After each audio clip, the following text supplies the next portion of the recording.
Jim, let's talk a little bit about what you did as a youngster. Where were you born and what you did as a youngster? I was actually born in Menominee Falls, Wisconsin, just outside of Milwaukee. My family moved up here in 1980. We lived on a farm down there, basically, and in the middle of a farm, I should say. My dad was an electrician, and we always came up here on vacation. In 1980, we moved up here when I was real young. So I kind of consider myself to be more of a Rylander resident than down in Sussex. So Yeah, how old were you when you guys moved up here? Do you know? uh, I was in seventh grade.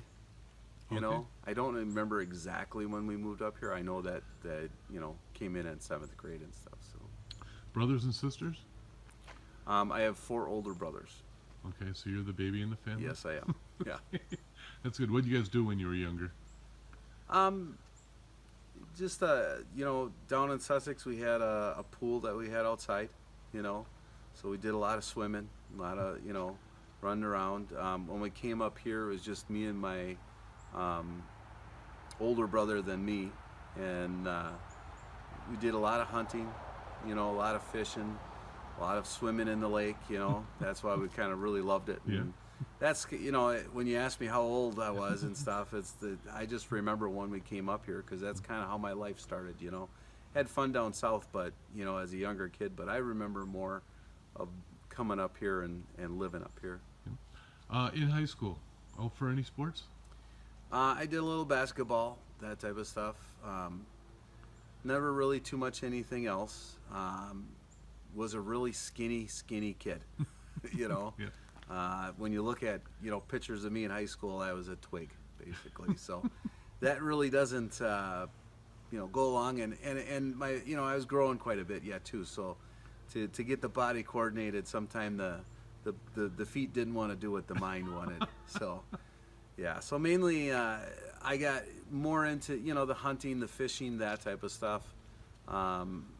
In electronics and computers. I did more of that type of stuff. I mean, we had an Apple IIe, which is a very old Apple computer. It was one of their first computers that the school got, and the school was big into TSR 80s from Radio Shack, of all places. And they got this new one, and no one knew how to use it, so I sat down with a book and I taught myself how to use it. Wow. And even the teachers didn't know how to use it. And when I went to the teacher and I showed him my code, and I said, well, here, I'm making this game, he looked at this and he says, you didn't make this. And I said, well, of course I did. So he checked into it and he found out I did, and found out I was doing advanced algebra inside this code program. Then when they sat down and they said, well, I'll do this algebra program, I couldn't do it the normal way. I had to do it in code. Right. And then I could do it, which drove them nuts because they didn't know how I was doing it, But when I did it in front of their face, then they realized what was going on and everything. So yeah, in high school, maybe it was just basketball, because of my size, because of coordination at the time and everything. So that's mainly what I stuck with in there. Did you go to college after high school? I did not. I did not, because when I came out of high school, I just felt that urge to become an entrepreneur and a business owner. Yep. I worked during my teenage years, my junior, senior year, I worked for a guy. His name was Video Bill. It was his nickname. And he owned a movie rental store. And he also would sell computer equipment too, or car stereo, I should say. And not too much, just a little bit here and there. And he always had these books laying around, and I picked them up one day and I said, hey Bill, is there a chance that I can order out of this? And he said, sure. And that's how it kind of started. Basically, I started ordering stereo equipment and putting it in my friends' cars and other people's cars, and kind of the word got around. And then when I graduated high school, my wife, current wife right now, she was wanting to start. She was big into music, Right. and so we sat down one day, and we weren't dating at the time. We were just friends, and we decided, hey, let's start a store together. I'll be the the equipment side of things with the car stereos and home stereo, and you can start the album side of things. And yes, that's how old it was. It was albums at the time. And that's how I got kind of started in the retail business at a very young age of 19, basically. And the name of the business at that time was By Request Records. Yes. That you've updated that name since then. Yeah, it was By Request Records and Stereo Equipment. Is we over the years we've kind of, you know, as the technology industry evolved, so did we. The name By Request has always been there. The end part of that is always the part that has changed over the years. You know, as we went on and in the early, like 96, I saw that the industry was starting to head towards the internet. And again, just like I did with that Apple IIe, I sat down and I said, I want to teach myself how to design a website. So that's what we did for the store, and designed a website for the store. And I had a friend of mine who was a veterinarian, TJ Dunn. He says, hey, I like what you did for yourself. Can you do one for me? And I said, sure. And then that kind of snowballed, because then I had another person ask me and another person ask me. So we in 2000, the industry was really going online like it is now. It's just totally online. And you know, a lot of my friends that had other music stores in other cities were going out of business, and we decided to have a brick and mortar and an online store, and that was able to help us carry on for a while in the music industry. And in 2000, we decided our building that we were in at the time was selling, so we decided to bring it back here and remodel a building next to our house and go online with our store. But at the same time, I was doing more website design than I was selling CDs. So we sat down and we kind of talked about it. And me and my wife decided, well, we should probably start a web design business, because that's where we're making the money. So that's kind of in 2000, we went full time with that. And we've been known as By Request Web Designs for all of them years. Until this year, we've changed the name again to evolve into, you know, the technology and how it evolves to By Request Digital Media, because now we're encompassing not only web design, but social media and video as well too.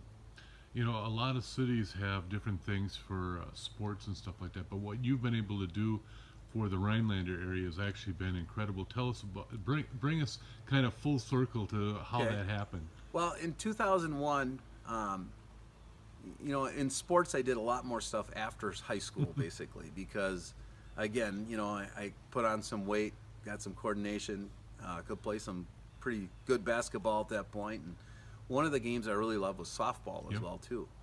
And at the time, I mean, the internet was pretty young yet, too, but nobody in our softball league knew the records, who won, who lost last week. You know, we were all trying to talk about it all the time. And that kind of, I've always kind of thought about different things here and there. And one of the things I thought about was, boy, it would sure be nice to know the league records. So got to thinking a little bit, and I came up with the idea of HodigSports.com, which we started in 2002, went live with it. And it was mainly to cover all of the adult and youth sports in Rhinelander with scores and stats and stories. And started that, and basically it's just blossomed into something that, you know, I've had people, you know, full staffs working over the years. We did live play-by-play. We've done video. We've stuck to the core of it, which is the scores, stats, and stories, and gave that something that this town didn't have for a very long time, which was a website that had all of that information, which before showed up in the newspapers maybe once a week, basically. You know, it's great the way that you've been able to do that. And I mean, you've got thousands and thousands of people that come to your site every month to see that. How did it feel to you when you started and you knew you had X amount of people that were in it, and all of a sudden you've got thousands of people that are coming to your site? Well, you know, when you first start something, you're always got the big ambitions all the time, and you always hope that it's going to be something that really takes off. Um, but when it really did take off, and we had a lot of people like to see themselves, you Hmm. know, and get credit for it. I mean, there's been some great athletes here in Rhinelander that have gotten maybe a blurry black and white picture in the newspaper, and it was really nice for them to get that credit. And I still have, you know, a lot of these kids I still know Hmm. from years later, basically, become friends with some of them as well yet too. I mean, um, yesterday we were playing some basketball with Will Rolfers, Yep. who used to be a quarterback here at did really well Yes. in Rhinelander. So, you know, it's neat to be able to give them the credit that they deserve. It's always been about getting that information out there and getting um, bringing the world to Rhinelander in a great light where basically everybody can get their 15 minutes of fame, and it's a lot of hard work to do sports a lot of times. So being able to do that is kind of neat. To be able to step out and do something like you did, you go through ups and downs. You've Oh yeah. got people that are watching this because they want to become successful. How did you take care of the downs? The ups obviously are easy to take care of. The downs are where you really have to have some Yeah, fortitude. you know, here's the my philosophy has always been, if you go to work every day and you're happy, life's going to be great. Um, yeah, it's great to be, you know, a millionaire Hmm. and make tons of money, but it's just like the NBA, the NFL, you know, Major League Baseball. I mean, there's only what about 0.5% of the athletes that are in sports actually make it to the pros. Um, in business, I mean, there's only a select few that really make millions as well yet too. But as long, I always believed, if you can do what you do every day and be happy with it and live comfortably, and I'm not saying, you know, poor, but Hmm. comfortably, Yep. you know, and you don't have to make a ton of money, but live comfortably. That's the secret to life, in my opinion. Um, you know, I'm not a millionaire, but I'm happy, Yep. and that's really what comes down to, is you got to be happy in life. Um, More money comes more stress, comes more problems. Also comes really good things as well yet too. But being comfortable and success, you can be successful in many different ways, and you got to be successful inside first, and that's the main key to handling them ups and downs. And one thing that a lot of people, I think, don't have in this world today, which I think the world would be a much better place, is we think we're a big society of negative thinkers, and to be in business and to stay in them ups and downs, you have to be a positive thinker. um, Negativity will kill you. If you're a negative thinker, don't start a business. You know, it just isn't going to work. If you're a positive thinker, then start a business, because that would be something that will help you get through them hard times. And we've had some good times and bad times, and that's just, life is like that as well too. A business life is exactly that same. A positive attitude and liking what you do every day kind of helps that, basically. What does the future hold for you? Well, you know, I'm kind of starting to get up there in age, so I'm kind of hoping the future is, you know, always bright, you know, and